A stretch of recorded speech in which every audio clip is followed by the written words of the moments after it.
आज जो घटना घडल्या हांगा बिचोली शहरान जेन्ना आमच्या अखिल गोवा महाकन्नड संघ आणि बिचोली कर्मभूमी कन्नड संघान तो जो मेला पळय आसा तो खूब वर्सांनी आमच्या कन्नड समाजान काम करता आसलो तो पूण आमी सगळे जाण आज हॉस्पिटलान पळोवपाक गेल्ले कितें जालें बाबा आज घटना म्हणून आमकां अशें आयकूंक गेलें तर बिचोली शहरान एक बिल्डींग आसून वयरसून पडला म्हणून तो कित्याक जेन्ना तो वयरसून पडला कित्याक पडला म्हणून आमी इन्क्वायरी केले जेन्ना कितें जालें म्हणून पुलिसां कडल्यान आनी थंयसर लेबर कडेन ते म्हणपाक वयरसून ताका पीड शेयले पीड शेवून तो खूब वर्सांसून पीड शेयत आसता म्हणटा ताका अचानक थंयसर ते जाग्यार पीड शेवून वयरसून पडला तो म्हणून मागीर अशें दुर्मरण जालें म्हणून आमकां आयकूंक गेलें म्हणून आमी सांगपाक सोदता कित्याक तर लेबर लोक खूब आसा कर्नाटकच्यान चड लेबर लोक आसा आनी बाकीचे आसतले ताका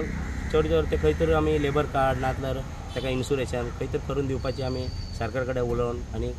जाता इतले आमी सुद्दां कन्नड समाजासून हेल्प करपाक सोदता कोणी लेबर म्हणल्यार सगळे कित्याक लेबरांक तांकां फाटीं फुडें कोण नासता म्हणून आमी खंय तर हेल्प करपाक सोदता म्हणून ते सांगपाक सोदता आज तेजे बायल अजून येवंक ना कर्नाटकसून येवपाचें आतां बावडी बांबोली धाडला आमी सगळे फुडें बावडी पोस्टमार्टम जाल्या उपरांत ताका कर्नाटक वचून शिफ्ट करून ताका ते कितें आसा तें करून दिवपाक सोदता तो तेजें वय आसलो 38 वर्साचें हांगांतल्यान आनी ताका 3 भुरगीं आसा लेडी 3 भुरगीं आसा ते चेळी आसा ताका तो आतां तेजें नांव आसा राजेसाब गद्दाळ म्हणून